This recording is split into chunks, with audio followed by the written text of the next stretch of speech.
Hello，大家好，歡迎大家又一次嚟到衝場啦。今個星期咧就冇英超嘅戰線咧就會去咗英格蘭足總杯嘅第四圈，阿仙奴咧就會喺星期日嘅下晝啊英國時間就會喺主場咧迎戰甲組嘅韋根噶。咁啊呢一場波都可以話係及時雨啊，對於近呢個幾月嚟咧都要一周雙賽嘅阿仙奴嚟講咧，可能咧稍稍可以歇息，就俾啲咧平時即係非常規嘅主力咧就可以落下場咁樣嘅。前幾日嘅嗰場聯賽啦，作客賓福特咧就被逼和1-1嗰一場咧，見到有唔少嘅亞迷亦都喺嗰場波之後都抒發咗唔少嘅感受啦。咁有部分比較悲觀嘅亞迷咧，咁啊亦都走出嚟啦。咁佢哋我見到有啲形容詞咧就係話咧即係自爆啊嚇，即係呢個或者係熟悉嘅感覺又翻嚟啦，即係嗰種熟悉感覺就係慢慢咁樣即係所謂嘅崩盤咁樣啦。咁啊又話曼城開咗無雙毛㗎啦。咁啊，阿仙奴今季似乎都即係凍過水啦，咁樣嚇咁。嗱，呢個現象其實唔止一次㗎啦，今季啊，逢親即係阿仙奴係輸波啦，或者係一啲應該贏但係贏唔到嘅賽事咧，都會有一啲嘅即係球迷咧咁樣嘅反應出嚟嘅。不過好特別啊！其實嗰個時間咧，阿仙奴依然咧就排喺榜首嘅，繼續有領先優勢嘅。咁啊，爭在係嗰個優勢係多定少㗎啦，咁樣咁。咁啊，今日都不如就即係講一講翻啦，即係我自己分享翻點解亞迷會有一啲即係咁得意嘅現象出現嘅咧，咁樣嚇。同埋咧，同大家計一計數啦。即係如果你話今季有一啲波應該贏，但係贏唔到嘅話，咁有冇有一啲波其實係明明輸又變咗打和，明明係打和跟住變咗贏咧，咁樣嚇咁。咁另外都即係講一講翻啦嚇，即係對韋根嗰場波咁啊，究竟我自己覺得阿仙奴應該喺呢個時候用一種乜嘢嘅心態去對待呢個足總杯呢一條嘅戰線咧，咁樣嚇。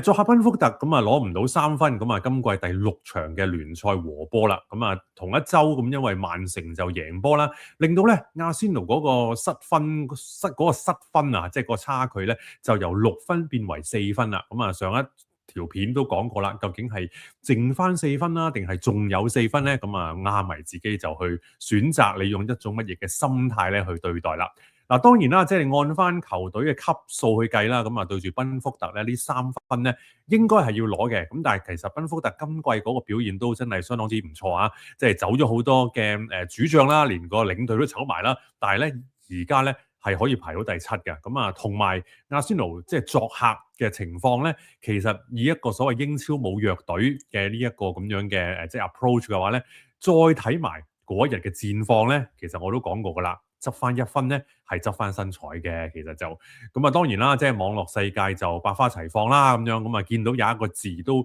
再一次出嚟嘅啦，頭先都講過啦，就係所謂自爆咁樣嚇，咁自爆啊，咁啊，其實即係點解會用呢個字咧？咁樣啦，嗱，我自己去點樣理解自爆咧？其實就係個意思，我自己諗咧就係覺得自己明明好好形勢嘅嚇。人哋原本真係唔係你嘅對手嘅，咁但係你自己咧嗰場就發波溫嚇，或者就將嗰個勝利咧拱手去相讓咗俾對方咁樣咁。咁你話一場波啊，你話杯賽啊，即係杯賽你可以話自爆啦，即係例如你話呢個第3圈衛冕嘅水晶宮啊，即係足總杯輸咗俾呢個非聯賽球隊咁樣嚇，呢個 Mansfield 咁樣嚇咁啊一場波叫自爆。咁但係你話聯賽去計自爆咧？係一個階段咁樣計嘅，我會覺得嚇。例如咁，你去講翻，例如22、23年嗰陣時，咁啊可能係即係4月頭嗰陣啦嚇，咁啊仲係領先7分8分嘅咁樣，跟住連續3場打和，跟住再輸埋俾曼城咁樣，咁然後就冇咗個冠軍。或者再早啲啦，即係資深一啲嘅亞迷啦，07、08嗰一年啊，2月開始啊，即係當呢個艾杜亞道斷腳之後咧，4連和再輸埋俾車仔啊，即係嗰一種咧，我就覺得就符合我所講嗰個即係所謂自爆嗰個標準啦。但係你話如果而家嚟計啦嚇，即係今季暫時阿仙奴輸咗3場波啦，全部都係聯賽嘅。咁啊，首先就係8月31號嗰一場就輸俾利物浦啦咁樣。咁其實當時咧，即係開季3場嘅啫，其實嚇。但係當時已經有唔少人覺得咧，喂，即係今季又係利物浦噶啦。咁的而且確利物浦今季開季頭嗰幾場咧係好順嘅，同埋都有啲運仔嘅咁樣嚇咁。而嗰一下咧，即係亞迷啲悲觀情緒咧，好快就湧出嚟啦咁樣。咁但係呢一場輸波之後發生咩事咧？就係阿仙奴咧連續18場波各項賽事不敗，咁啊中間咧亦都夾雜咗一個10連勝，同埋咧呢連續咧8場咧係冇失波嘅嚇。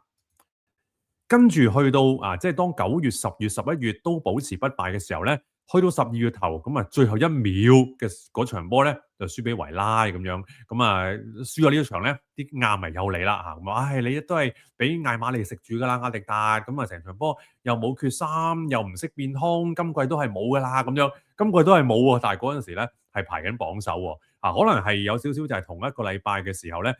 嗰個禮拜都係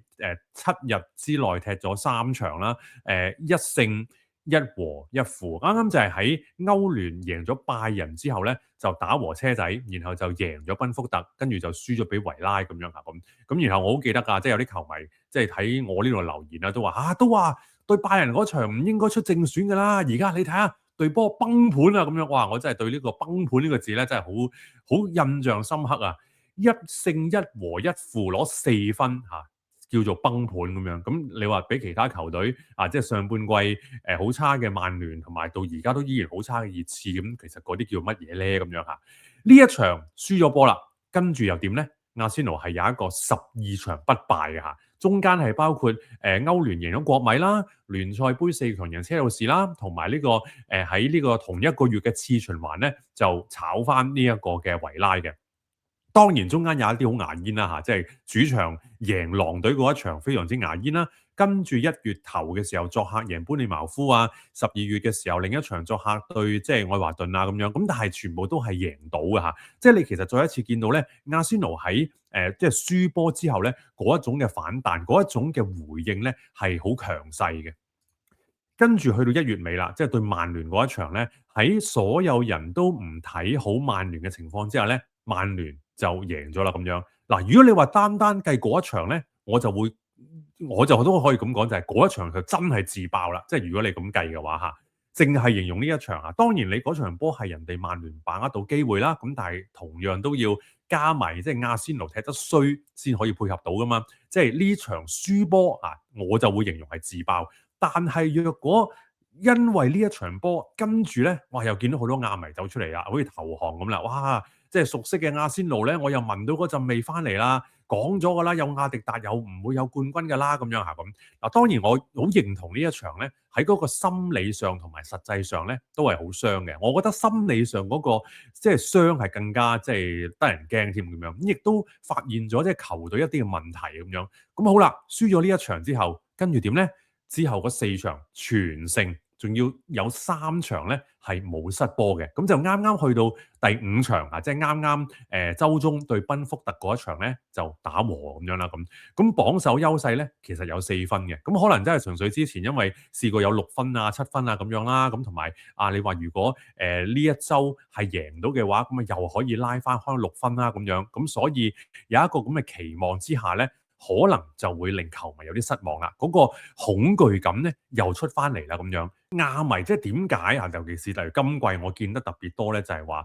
點解咁悲觀咧？即係會唔會係呢啲其實都係一啲好後生嘅亞迷，即係佢哋未係好識好淡然地去面對一啲即係可能一啲球隊都係冇可能由季初去到季尾都係保持住一個咁高嘅水平、咁高嘅狀態。佢哋當見到球隊稍稍有少少即係走歪咗嘅時候，會佢哋唔識得面對咧咁樣。我冇做過統計啦，咁但係有一啲咧，我又見到咧，即係我從啲留言者，即係佢披露嘅自己一啲資料去計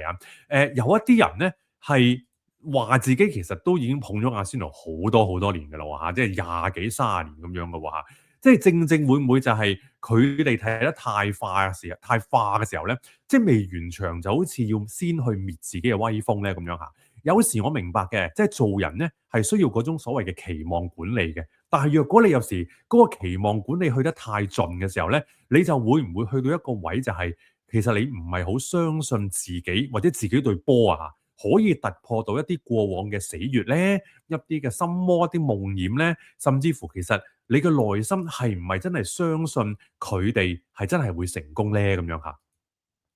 呢一個都可能係我自己咁諗啦即係會唔會同亨利早排即係當即係12月輸咗俾維拉之後，其實佢講過一番嘅説話啦，咁樣佢嗰時就係講就係話咧，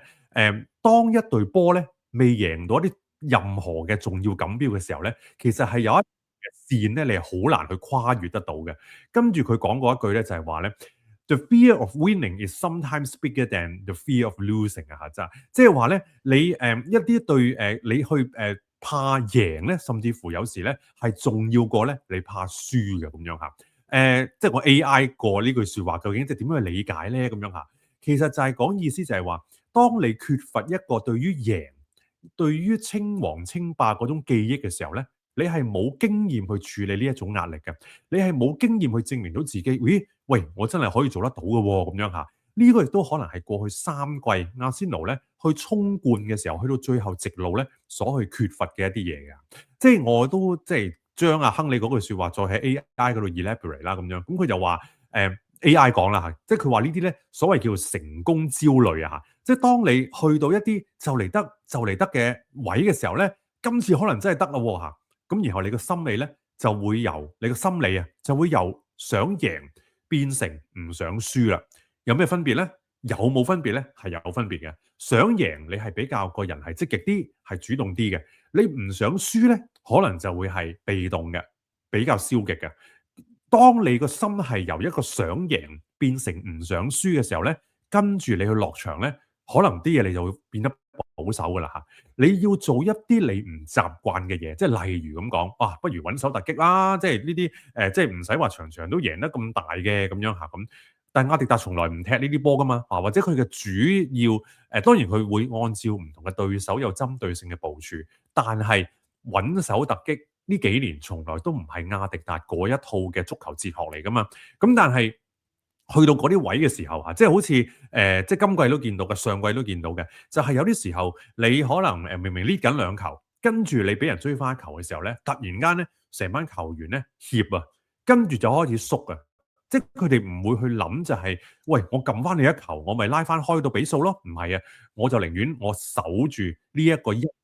緊熟嘅呢一個嘅領前優勢，咁就算啦。然後就越打越後，越縮越後，跟住就俾人哋去圍攻啊咁樣啦咁。咁呢啲嘢其實係你唔慣去踢噶嘛，呢啲嘅打法唔係你熟悉嗰樣嘢噶嘛。當你去執行呢啲嘢嘅時候咧，啊你就會覺得，咦好似唔係我平時嗰一套喎，有啲夾硬喎，即係唔知點算喎咁樣嚇咁。咁呢個所謂就係 fear of winning 咯嚇，即係你唔係去諗。我點樣去？哇！我而家失花球，我即刻入翻你一球，咁咪搞掂咯，即刻打沉翻咯，唔係咁樣啊？呢樣可能都係阿仙奴球員要克服嗰樣嘢，亦都球迷咧可能都需要克服嘅嗰樣嘢嚇。呢一幅圖就係當日維拉嗰一場，即係俾對手最後1秒絕殺之後，大家好似趴晒喺度。然後亨利就話：點解要咁啊？點解好似即係好似輸咗個冠軍咁樣啊！即係佢哋嗰個當下嗰個表現啊，即係亨利就會覺得唔應該係咁樣啊，或者係嗰個球員嗰個心理上係有啲位係需要去調教嘅。嗱，我一直都覺得就係話今季咧，我係會覺得係逐場逐場嚟嘅嚇，即係尤其是季初嗰10幾場不敗，跟住仲要唔失波嗰段時間咧，即係好多側邊好多無論識同唔識嘅人都會同我講，阿仙奴今季實係啦咁樣。咁但係我都用翻即係當年啊Holland去寄語阿仙奴嗰一句金句嘅 Stay humble 啊。而家話就話4條戰線啊，4冠邁進啦。喂，但係我真係唔敢諗嘅，即係你邊可能可以去前無古人啦，邊可能即係4冠咁樣可以4條戰線係可以咁平均，而每一條戰線又可以保持到水準嘅咧？我完全真係唔敢諗嚇。即係你當然會話我矛盾啦，譬如你又話唔好諗唔輸嘅，你話要諗想贏嘅。喂，但係我嗰個想贏咧係逐場逐場計啊嚇，即係我係話你唔好而家去諗，哇！到時我哋一定要攞到英超、攞到歐聯定係點點點嚇，即係或者話喂今季贏梗係唔止贏一個啦，我哋要計究竟今季肯定有杯落袋㗎啦，問題係贏1、2、3定4個嘅啫咁樣嚇，即係諗呢啲咧就我覺得去到2月中嘅時候咧係不切實際嘅，其實都根本嚇。再繼續去講翻啦，有啲亞迷就會將一啲嘅輸波啊、和波啊放大啦咁樣，咁和波可能就係放得仲大嘅，因為覺得唔抵啊嘛。即係例如啱啱對賓福特啊，上個月對森林利物浦啊，11月作客新特蘭啊嗰啲咁樣。嗱係啦，當然頭先我數嗰4場啊，若果你話4場贏到晒嘅，多8分，咁而家其實呢緊12分添啦咁樣。咁但係有時我又要覺得公道啲講咁樣嚇，即係其實今季都有好幾場波咧，實際落袋嘅分數咧係比預期多嘅咁樣嚇。即係求其講啲啦咁樣，即係例如季初9月對曼城嗰場，咁馬天仔90分鐘一下少少福至心靈嘅搏一搏，咁啊由即係1-1，咁啊0分變1分啦。跟住同一個月作客紐卡素先失波，去到尾段咧連入2球反勝啊！呢一場我會歸類為咧係由輸變贏啊，0變3啊呢個。12月對狼隊啊，90分鐘被逼和，然後94分鐘就逼到對方擺烏龍，咁啊又係1分變3分啦。跟住之後個禮拜對愛華頓贏1-0啦，但係後嚟咧嗰個球證 panel 咧就話咧，其實嗰一場波咧係漏判咗個12碼嘅，阿仙奴應該要輸一個12碼嘅，我就俾嗰一日個12碼判咗，跟住拖肥入埋，跟住阿仙奴追唔到，咁又冇咗2分嘅咯。再計埋啱啱對賓福特嗰一場啊，尾段俾人狂攻啊，泰亞高2次好近磅嘅起腳，但係都守到嘅，咁咪由輸變和咯嚇，又攞1分咯。咁呢5場波夾埋咧，其實阿仙奴你可以咁講攞多咗9分嘅，即係比預期。我就假設其實有一半係攞唔到分嘅咁樣，即係最後攞4分啦咁樣。咁如果你最後其實只係攞得4分嘅話咧，而家其實咧係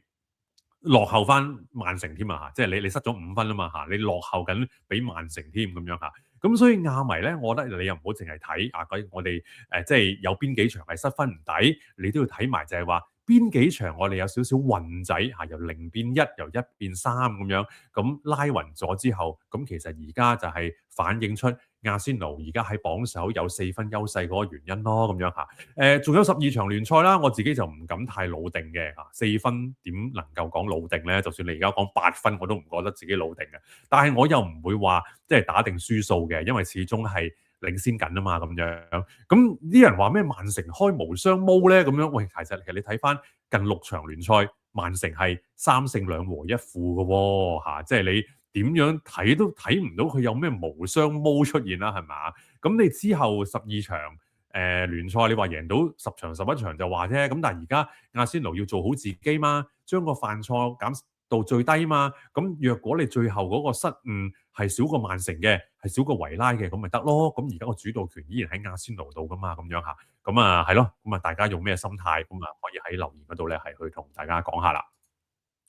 講翻啦，星期日咁啊，足總杯第4圈對英甲排緊尾3嘅韋根，咁啊韋根自從第3圈足總杯贏波之後咧，咁啊跟住嗰6場就好頹喎嚇，1和5負喎，所以咧佢嘅聯賽榜咧就已經由當時嘅第15啦跌到落22啦。雖然話足總杯係爆冷溫床，咁但係如果即係一隊英超嘅榜首喺主場都贏唔到一隊英甲嘅護級分子咧，咁其實點都講唔過去嘅咁樣。咁所以喺實力有咁大差距嘅時候咧，其實亞迪達真係可以放手一搏噶啦。即係你將嗰啲非主力啊，即係2個甚至3個青年軍，我覺得你都可以擺佢去正選都得㗎嚇。你要盡量藉住呢一場波喺一個咁頻密嘅賽程裏邊咧，去俾主力咧休息去回下氣。同埋而家足總杯第4圈啫嘛，其實你唔知最後去到咩階段㗎，係咪？一個初階嘅時候咧，個取態一定係4條戰線嘅裏邊，而家呢一刻咧，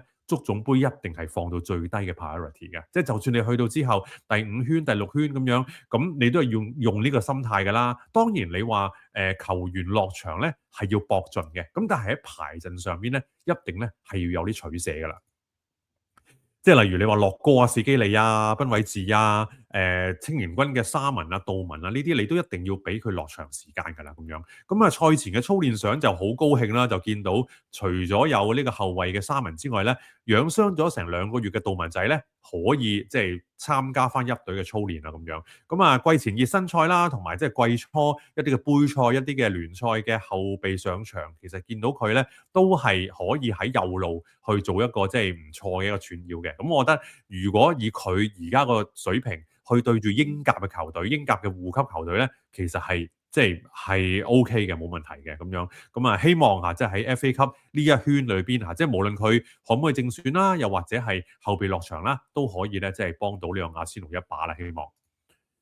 咁啊，兩隊上一次碰頭就已經係12年前啦，2014年嘅4月啦，當時係足總杯嘅4強啦。咁啊，嗰一場波咧，阿仙奴係首先即係失波㗎，咁啊跟住靠阿梅迪薩卡咧追平，咁啊最後咧互射12碼贏埋，咁然後最後嗰一季咧就贏埋呢個足總杯啦。哇！嗰一場嘅陣容就勁咯，阿仙奴啊有亞迪達啦，有呢個嘅梅迪薩卡啦，有法比安斯基啦，有啱啱嚇即係你自由身加盟咗呢個些路迪有入波嘅張伯倫啦，仲有啊卡蘇拿啦。仲有咧係即係基奧特啊等等嗰啲嚇，即係呢啲，或仲有卡士堂啊，大家記唔記得啊？嗰年即係一借嚟阿仙奴，跟住咧原來背脊有骨裂，跟住最後佢踢咗得嗰幾場波，但係呢場波佢有後備入替入到12碼咁樣嚇。咁啊，當年就係贏咗侯城，